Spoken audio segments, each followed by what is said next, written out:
Да, Вагас. Добрый вечер. Как у вас дела? Добрый вечер, Вагас. Спасибо. Меня Вагас зовут, если что. Я так понял, вас Камран, Отлично. я вас уже знаю. Приятно познакомиться. Все взаимно. Спасибо, спасибо. Я, если что, новый такой. Пока что новый человек в индустрии. Я вот хотел с вами поговорить, пообщаться немножко. Да, Вы как заметили, да, наверное, пожалуйста. да, вы как, наверное, заметили, с нашей стороны не было никакой ненависти, никаких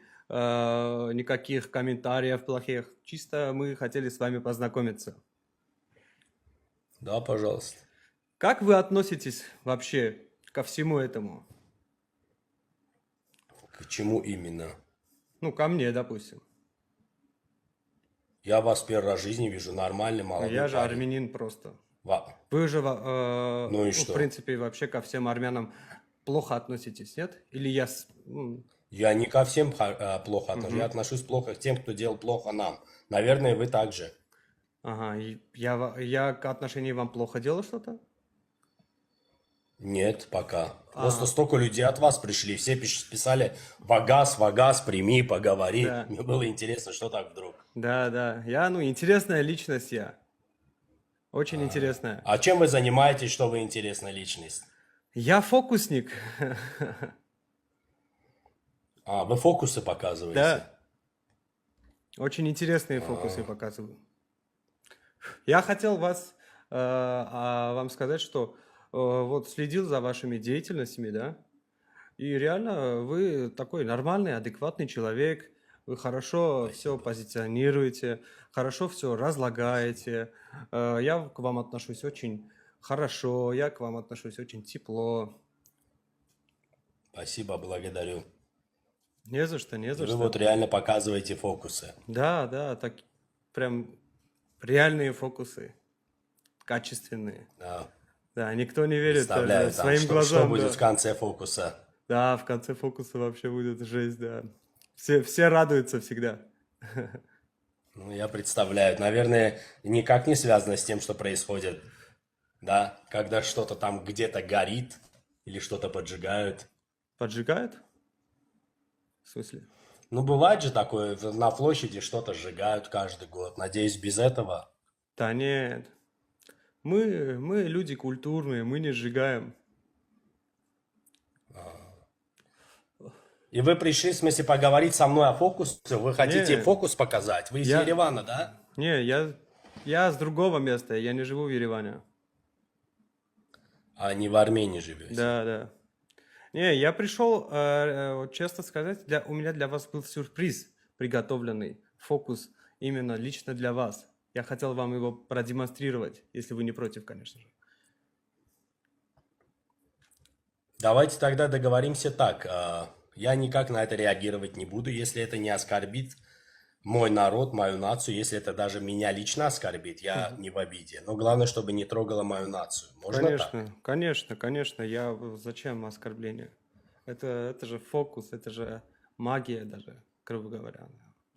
Да, тогда показывайте, пожалуйста. Пришел вот однажды Алиев баран, начинать с армянами вот так воевать. Позвал всех баранов, в том числе Турцию, сказал, помоги, брат, я тебя прошу. Карабах это Armenia bizimdir, Zangilan это наш, Sen Azerbaycan dilini yaxşı bilirsən. Cabrail это Armenia bizimdir, Leyla Aliyev Gürcistan'dan bilirəm, hardan bilirəm? bizimdir. Ha, Gürcistan'da Gürcü kəndində yaşamısan. Hardan bilirsən Azərbaycan dilini?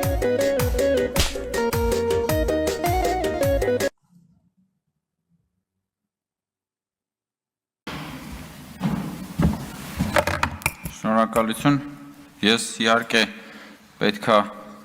այս ելույթի շրջանակներում անդրադառնամ երկու ելույթ ունեցողների բանդագուշակություններին, հետո իհարկե խմբակցության անունից գուցե կխոսեմ արդեն օրակարգի ընդհանուր թեմաների վերաբերյալ, նաև քանի որ հենց նոր այստեղ խոսում էր Արմենուհի Գյուրեղյանը եւ խոսում էր հատկապես բռնապետությունից, Տիկին Գյուրեղյան, եթե Հայաստանում լիներ բռնապետություն, դուք ուղղակի պապանձված կլինեիք։ Եվ դուք չէիք կարող այս ամբիոնից գալ եւ այդպիսի բաներ խոսել։ Դա ուղղակի աքսիոմատիկ ճշմարտություն է։ Որևէ երկրում, որտեղ կա բռնապետություն, որը մեկը չի կարող գալ եւ երկրի ղեկավարի նրա ընտանիքի անդամների մասին ճամարտակել այն ամեն ինչը ինչ որ դուք նոր այստեղից արեցիք։ Դա մեկ։ Երկրորդը որ բան եք անում, ծաղրում եք էլի խաչակրած արշավանք եք իրականացնում, կրթվելը նորաձև է շարժման նկատմամբ, ես ուզում եմ ասել, որ ոչ կրթվելը, ոչ նորաձևությունը ձեզ չի սպառնում, դուք հանգիստ եղեք։ Դուք Ժիգուլի եք եւ մնալու եք Ժիգուլի, ի սկզբանե կատարյալ ձեր բնորոշումը ես տվել եմ։ Ես իրեն անձնապես չեմ վիրավորում, ես ձեր մտածողությունն եմ ներկայացնում, պարոն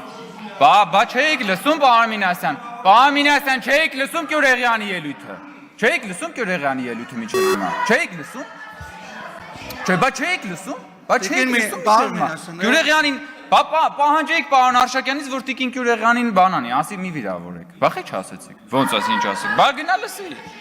Լավ էլի պարոն Մինասյան, խնդրում եմ էլի եկեք գգաք ելույթ կունենաք կարտահայտվեք։ Պարոն Մինասյան, տեղից Հիմա ես էլի եմ ասում, ձեզ չի սպառնում ոչ կրթությունը, ոչ նորաձևությունը, որովհետև դուք ի սկզբանե կատարյալ Ժիգուլի եք, դրա նկարագրությունը տվել եմ։ Տգիտության մասին եք խոսում, դուք տգիտության լաբորատոր նմուշ եք, տեղով։ Դանին-Կրյուգերի էֆեկտն եք, էդ էլ եմ տվել։ Դուք մարդ եք, ով որ այսօր բան Երևանի չէ, Հայաստանի համալսարաններից մեկում դասա տալիս, բայց էլի չեմ դադարի հնչեցնել, երբ որ ասում էր բանը, Բագրատը մտավ Վանաձոր, Անձրևը կտրվեց։ Դա ոնց կարելի է բնագետը, բնագիտության վերաբերյալ դասավանդող մարդը ոնց կարա տենց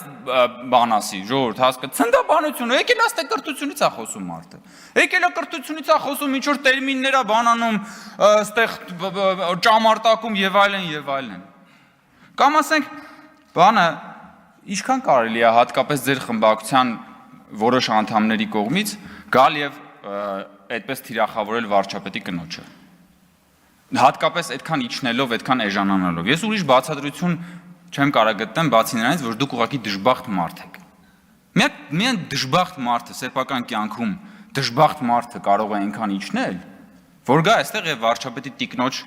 մասին խոսելիս այդքան իջնել։ Եկեք քաղաքական խոսք ասեք, փորձեք ձգտեք քաղաքական խոսք ասել, ձեր քաղաքական խոսքին կարելի է գալ անդրադառնալ, բայց այդ աստիճան պետք չի ընկնել։ Ասում եք իշխանությունը պահելու մոլուցքի մասին միայն կարող եք հպն մտածել։ Մենք իշխանությունը պահելու մոլուցք չենք ունեցել, դրա համար դուք այդտեղ նստած եք հիմա։ Հենց հիմա դրա նստած եք, որովհետև վարչապետը հրաժարական է տվել 2021 թվականին, իմ քայլը խմբակցության падգամավորները վայր են դրել իրենց մանդատները, որպեսզի լինի խորհրդարանական ընտրություններ, որ դուք էլ մանդատները վերցրեք, գաք այդտեղ բան անեք, հանգրվանեք այդ աթոռների վրա։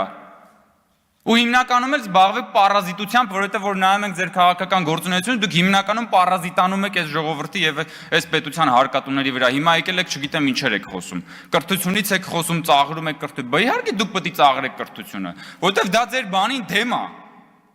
Ձեր կոդին դեմ է, ձեր ասում եք մեր քաղաքակրթական կոդը, բայց ձեր քաղաքակրթական կոդին դեմ է, ո՞նց պիտի դուք դրա մասին առանց ծաղրելու խոսեք։ Կամ այն մյուսը բանը խոսում է իմ կնոջ աշխատավարձի մասին թվերն է հրապարակում, որը իդեպ հրապարակային է, որովհետև իմ կինը հանդիսանալով պաշտոնյայի կին հայտարարատու անձ է, եւ հայտարարագրի մեջ իմ կնոջ աշխատավարձը նշված է։ Եվ հետո հայտնագործություն է անում։ Ասում է, արդյոք սրա մեջ չկա կոռուպցիոն հանցագործություն։ Ինչպիսի այդ լեռը մուկ ծնեց։ Բա պարզը բա ձեր համար պետք է աշխատավարձ ստացող մարդը ձեր համար տարօրինակ պիտի լինի։ Բա աշխատավարձ ստանալն է ձեր համար տարօրինակ, ոչ թե հակառակը։ Բա դու գնացել նստել ես հələ շուրջ բոլորդ նայի, դու մեկը կողքի ապօրինի գույքի բռնագազման օրենքով շուրջ բոլորդ նստած մարդիկ անցնում են։ Մի կողմ նայես մեկը մանկապարտեզ է սեփականաշնորհել, այն մյուս կողմ նայես մեկը բանա հերը բանա հողերա սեփականաշնորհել մամուլում տեղ գտած բանով գերեզմանների տարածքա սեփականաշնորհել։ Այն մյուս կողմ նայես բաներ են արել, ամենա ինչ կա չկա բան են արել, մսխել են պետության, բա քո համար պարզ է, բա աշխատավարձ ստացող նորմալ օրինապահ քաղաքացին պետքա պրոբլեմ լինի։ Բա ինչի մասին է խոսքը։ Եկել է այստեղ բան է անում, տոհմիկ կաշառակերների շուրջ բանով շրջապատված մեկը եկել է խոսում է բանից, կոռուպցիոն ռիսկի մասին, մարդկանց մասին, ովքեր որ ուրեմն իրենց օրինական աշխատավարձով ապրում են։ Կամ այդ որ Թագուհի Թովմասյան մամուլում տեղ գտած հրապարակումների համաձայն դուք եւ նաեւ կարծեմ կոռուպցիայի կանխարգելման հանձնաժողովում էլ դա հրապարակված է։ 3 հատ տուն ունեք Երևանում։ Դուք որպես լրագրող Ո՞նց եք Երևան քաղաքում 3 հատ տուն բանարել, ձեռք բերել։ Հա՞։ Մատ կգաք մի օր այդտեղ բան ունեք, ելույթ ունենաք եւ հարցեր տակ նաեւ համապատասխան կառույցների ղեկավարներին դրա մասին։ Դուք 2018 թվականից ոնց որ թե падգամավոր եք եւ չէիք հասցնի 3 հատ տուն առնել ըստ մամուլում տեղ գտած հրապարակումների։ Դուք լրագրող եք աշխատել այն ժամանակ, երբ որ լրագրության եւ քաղաքական ոլորտում հորի բարքեր էին տիրում։ Բայց այդ հորի բարքերի ժամանակ ձեր հատկապես որ լրագրողական ծառայության համար են ինչ վարձատրություն են տվել, որ դուք ըստ մամուլի 3 հատ տուն ունեք Երևան քաղաքում։ Մենք դուք ձեզ նայեք հլը, ձեր ապրած կյանքը նայեք, ձեր անցած ճանապարհը։ Ես իմ գործընկերոջ հետ ազգային ժողովի սրճարանում նստած ենք, ընդմիջման ժամ էր կամ աշխատանքային օրվա ընթացքում էր մի խոսքով եւ գրել է Հայկ Կոնջորյանը թզբեհ է քաշում սրճարանում նստած, համրիչ հայերենով։ Եվ տեսեք ինչ որ բան, սկանդալային լուր է դա դարձել Հայաստանի մեդիա դաշտում։ Ինչ։ Համրիչը ինձ մեկ-մեկ օգնում է, որպեսզի ես կենտրոնանամ, հա, քաշում եմ համրիչը, որ հետո գամ եւ քաշեմ քո շեֆերի սանձերը։ Եվ անընդհատ քաշելու եմ շեֆերի սանձերը։ Ու ամեն անգամ այդ սանձերը քաշելուց հետո գալու եք եւ այդտեղ ճամարտակեք տարատեսակ բաների համար, որովհետեւ հասկանալի է, որ ձեր շեֆերը ամեն ելույթից իմ եւ իմ գործընկերների այսահարվում են։ Կսիրերես բառը պարոն Մինասյանը։ Դիվահարվել է, այսահարվել է, տարբեր հոմանիշներ կարելի է օգտագործել։ Այնպես որ Տիկին Գյուրեղանին, Տիկին Թովմասյանին եւ բոլոր նրանց, ովքեր որ գալու են այս ամբիոնից դատարկաբանություններ հնչեցնել, ես ուղղակի խորհուրդ եմ տալի, հարգելի գործընկերներ, մի քիչ մտածել, աշխատել ձեր վրա, հաղթահարել ձեր սեփական տգիտությունը եւ դադարել լինել ի սկզբանե կատարյալ Ժիգուլի։ Էդվարդ Աղաջանյանն եմ հրավիրում ամբիոնի մոտ եւ հարգելի գործընկերներ, եւս մեկ անգամ ուզում եմ խնդրել, որպեսզի չսկսեք Տիկին Գյուրեղյան, առանձնապես դուք անհարգալից տոներով եւ բառապաշարով խոսել, որպեսզի մենք ամբիոնում կարողանանք քաղաքակիրթ քննարկում ծավալել։ Համեցեք, պարոն Աղաջյան։ Շնորհակալություն ազգային ժողովի հարգելի փոխոսնակ, հարգելի գործընկերներ, վերլուծելով իշխանություն ընդդիմություն աժդալիճուն տեղի ունեցող բանավեճերի որակի իմ գնահատմամբ հետևողական անկումը եւ նախկին ներկա անվերջանալի շրջապտույտը, իմ հետևությունը հետևյալն է։ Քանի դեռ ընդդիմությունը չվերանա իր գործելավոճ այս հարցում, նշալ տենդենսը աներկբայորեն կշարունակվի, իսկ դրանից կարճաժամկետ կտրվածքով միգուցե կշահի ԿՊ-ն, միանշանակ կտուժի ընդդիմությունը, իսկ երկարաժամկետ կտրվածքով կտուժի թե ընդդիմությունը, թե քաղաքական դաշտը, թե Հայաստանի Հանրապետությունը, հետևաբար եւ ԿՊ-ն։ Եվ այս կոնտեքստում անկեղծորեն անհասկանալի է, երբ պարոն Մինասյանը լուրջ դեմքի արտահայտությամբ խոսում է ապօրինի գույքի բռնագանձման մասին, իրենց դիստանցավորելով այս գործընթացից, փորձելով հերքել դրանում իրենց քաղաքական ուժի ուղիղ շահառու լինելու փաստը։ Ռոբերտ Քոչարյանի եւ նրա ընտանիքի անդամներին վերաբերող ապօրինի գույքի բռնագանձման վարույթների մասով հարցինի պատասխան այս ամբիոնից Տիկին գլխավոր դատախազը 3 թվարկում էր մի անվերջանալի դրվագների ցանկ, որոնց հանրագումարը գերազանցում էր $100 միլիոն։ Այն էլ միայն գոյություն ունեցող ֆինանսական ակտիվներին վերաբերող մասով, չհաշված տարբեր իրավաբանական անձանցում վերջիններիս մասնակցությունը։ Եվ այս ֆոնին պարոն Մինասյանն ասում է, թե ընդդիմությանը կոռուպցիայի մեջ մեղադրելը նոնսենս է։ Պարոն Մինասյան, գիտեք որն է տոտալ նոնսենսը, լինելով խմբակցության անդամ, որի բազմաթիվ անդամներ ուղիղ անցնում են ապօրինի գույքի բռնագանձման գործերով, նշված օրենքի սահմանադրականությունը վիճարկել, հետո գալ այստեղ մեզ պատմել, որ դա արել եք մեզ համար, որ վաղը մյուս օր, որ մենք նմանատիպ գործերով անցնելիս պաշտպանված լինենք։ Այսա իսկապես նոնսենս է։ Տիկնայք եւ պարոնայք ընդդիմադիրներ, ԿՊ-ն եւ գործող իշխանության ներկայացուցիչները հեռու են կատարյալ լինելուց։ Ավելին վստահ եմ, որ գործող իշխանության պաշտոնյաների շրջանում կան իսկապես կոռուպցիայի մեջ թաթախված անձինք, եւ դրա ապացույցն են պարբերաբար աղմկահարույց բացահայտումները, որոնց շրջանակներում քրեական գործեր են հարուցվում եւ որոշ դեպքերում կալանավորվում են գործող պաշտոնյաներ, կրկնում եմ գործող պաշտոնյաներ։ Բայց նույնիսկ ձեր քննադատական խոսքում դուք անկեղծ չեք, որովհետեւ նույն մամուլում շրջանառվող բազմաթիվ հրապարակումների ընտրության հարցում հետապնդում եք միայն ու միայն ձեր նեղ անձնական շահը։ Երբ Տիկին Աննա Գրիգորյանը հարց է հնչեցնում Անիֆի գործի հետ կապված եւ այդ համատեքստում հարց է հնչեցնում, թե արդյոք այս ընթացքում Նիկոլ Փաշինյանը հարցաքննվել է, քանի որ վերջինս կառավարության ղեկավար է, իսկ Անիֆը կառավարության որոշմամբ ստեղծված մարմին է։ Դրանով ամբողջությամբ ի ցույց է դնում տվյալ հարցի վերաբերյալ կամ ինքն իր մեղմ ասած սիրողական եւ մակերեսային մակարդակի գիտելիքը կամ որ ավելի հավանական է, ի ցույց է դնում տվյալ գործի շրջանակում իր հարցապնդման կեղծ թիրախը։ Այսինքն Անիֆի գործի շրջանակներում այլ գործողանց չկար, քան գնաց եկավ, թե բա Նիկոլ Փաշինյանին հարցաքննել եք, թե ոչ։ Այդ տրամաբանությամբ պետական կառավարման համակարգում որևէ օրինազանցության պարագայում ըստ Տիկին Գրիգորյանի մետաղյա տրամաբանությամբ պիտի հարցաքննվի ոչ ավել ոչ պակաս, քան երկրի ղեկավարը։ Այսինքն ստացվում է, որ կառավարության կողմից ձևավորված որևէ մարմին կամ կառավարությանը ենթակա մարմնի կողմից ձևավորված որևէ մարմին, լինի դա ՊՕԱԿ, հիմնադրամ, ՓԲ, որևէ նման մարմիններում տեղի ունեցած կոռուպցիոն երևույթի պարագայում պետք է հարցաքննվի Նիկոլ Փաշինյանը։ Այո, հարգելի գործընկերներ, դուք անկեղծ չեք եւ այս դահլիճում ձեր հնչեցած որևէ հարց կամ ելույթ իրականում որևէ աղերս չունի մեր հանրությանը հուզող ոչ հարցերի, ոչ խնդիրների հետ։ Դրանց միակ եւ ուղիղ շահառուն դուք եք եւ ձեր քաղաքական հայրերը։ Իրականում ձեր քաղաքական սնանկության, ձեր իսկ փորած փոսից դուրս գալու տոտալ անկարողության գլխավոր պատճառն այն է, որ դուք մինչ օրս չեք կարողանում մարսել 2020 թվականի 44-օրյա պատերազմի ելքից հետո ժողովրդի մեծ տված վստահության քվեն։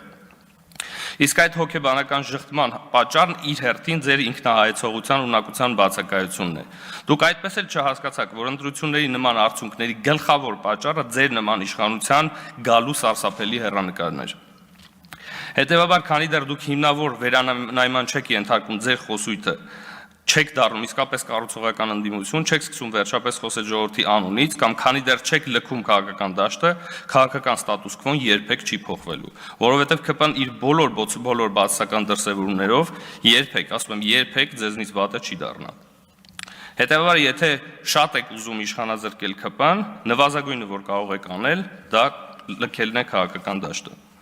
Ըստ այդմ, ձեզ հորդորում եմ վերանայել ձեր գործելակերպը, դադարել երեսպաշտությունը եւ ներգրավել իսկապես կառուցողական քննարկումների մեջ։ Հավատացեք, դրանում կշահենք բոլորս եւ ամենակարևորն է կշահի Հայաստանի Հանրապետությունը։ Եվ վերջում, անդրադառնալով իրավապահ համակարգի գործողություններին եւ մեր գործընկերներին, ուզում եմ դիմել իրավապահ համակարգի մեր գործընկերներին։ Շատ է խոսվում հոկտեմբերի 27-ի, մարտի 1-ի, այլ աղմկահարույց դեպքերի, սպանությունների, քաղաքական սպանությունների, դրանց բացահայտման դժվարությունների մասին, ինչպես նաև այդ ֆոնին հանրության ակնկալիքների մասին։ Հիմա եթե նշված գործերում վաղեմության ժամկետների հետ կապված օբյեկտիվ խնդիրներ կան, ինչպես նաև այն հանգամանքի, որ օրվա իշխանությունները օբյեկտիվորեն խոչընդոտել են գործերի օբյեկտիվ քննությանը, բայց Արարատ Միրզոյանի դեպքը մեր իշխանության օրոք է տեղի ունեցել։ Եվ այս ամենը հաշվի առնելով, հարգելի իրավապահ համակարգի գործընկերներ, այո, 5 տարին բավականին երկար ժամկետ է, որպեսզի մինչ օրս մեր իրավապահ համակարգը սպանության փորձի մասնակիցների նույնականացման փուլում լինի, որովհետև այդ տեմպերով հավանաբար նույն այս գործերով վաղեմության ժամկետները կլրանան։ Շնորհակալություն։ Նարեկ Գրիգորյան, հաջորդ ելույթի համար համեցեք։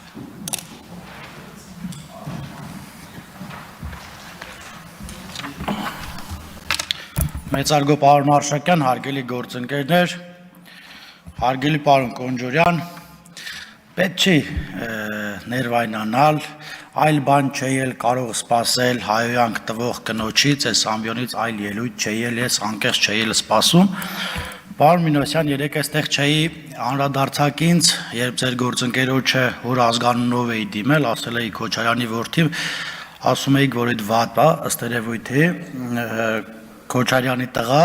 ինձ Գեղարքունիքի մարզում ճանաչում են որպես հարազի Նարեկ, հարազի տղա, ու ես դրանից շատ լավ եմ զգում, որ իմ հորով ինձ ճանաչում են, միգուցե ձեր գործընկերը վատ է զգում, բայց երևի դրա պատճառն էլ ունի,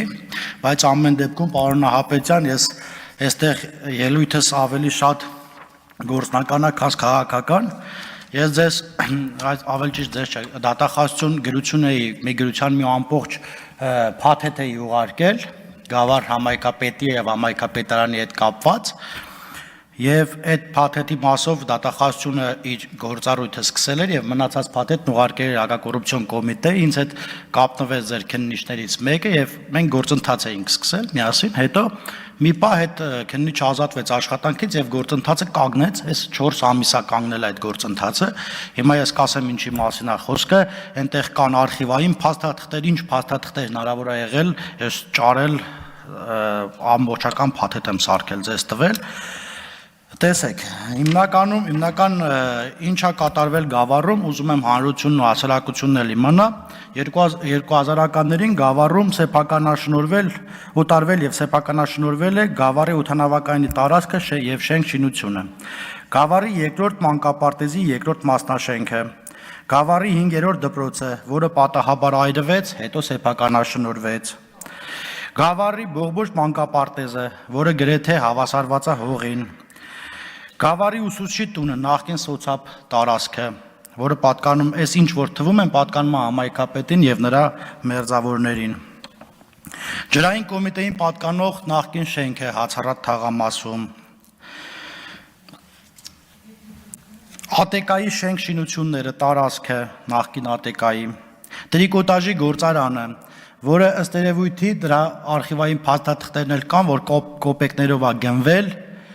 Եվ մի պահ կար դրա վրա քրեական գործ, հիմա չգիտեմ ինչ ա եղել։ Մեր գործարանը Գավառում ինչ կա, պատկանում է տվյալ անձնավորություններին կամ նրանց մերձակա շրջապատին եւ ձեզ այդ փաթեթով ուղարկել եմ։ Գազալցակայանների մի շարք, ռեստորանային համալիր, Գավառի նախկին անասնա գոմեր, չգիտեմ ոնց է կոչվում, սովխոզի տարածք, Հացառատ թաղամասում մանկապարտեզի դիմացի հողը, ես այդ մանկապարտեզի մասով էլ կխոսեմ, Գավառ տրան ՍՊ-ի բաժնետոմսերի մի մասը, բնակարաններ, բազմաթիվ բնակարաններ Երևանում եւ Ռուսաստանի Դաշնությունում գազալցակայաններ ըստ իմ տեղեկությունների, գազալցակայաններ եւ գազի զապրավկաներ։ Հիմա չգիտեմ, այս ամեն ինչը ո՞ս կարա մարդը քաղաքապետի աշխատավարձով անի, ես չգիտեմ, ես փաթեթն ուղարկել եմ, խնդրում եմ մի հատ ուսումնասիրություն արեք։ Հիմա ես նաեւ կասեմ բաներ, որոնց փաթեթները էլի կուղարկեմ։ Երեք ինձ դիմել են Հացառատ թաղամասի բնակիչներ, մեծ թվով բնակիչներ, ու ասում էին, որ Հացառատ թաղամասում կա մանկապարտեզ, թիվ 6 մանկապարտեզը, Գավառի Հացառատ թաղամասի թիվ 6 մանկապարտեզը, որը պետության միջոցներով, կառավարության միջոցներով 28 միլիոն դրամ տրամադրվել եւ վերանորոգվել է։ Դրա դիմացի հողը օտարվել է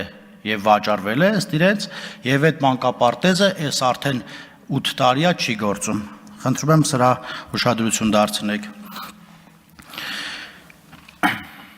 Գեղարքունիքի մարզում կան բազմաթիվ ապօրինի գույքեր, որոնք պատկանում են գյուղապետերին, քաղաքապետերի, նախկին պաշտոնյաների, մարզպետերի, փոխմարզպետերի, վարչության պետերի, ես չգիտեմ, հիմա այդ մարդիկ միգուցե հայտարարագիր չեն լրացնում, բայց ես բոլորի հետևից պետքա գնալ, եթե ըստ էության պետքա, ես այդ փաթեթները ամբողջությամբ կկազմեմ եւ ձեզ կուղարկեմ։ Օրինակ, ընդդիմությունը մեզ կոռուպցիայի մեջ է մեղադրում,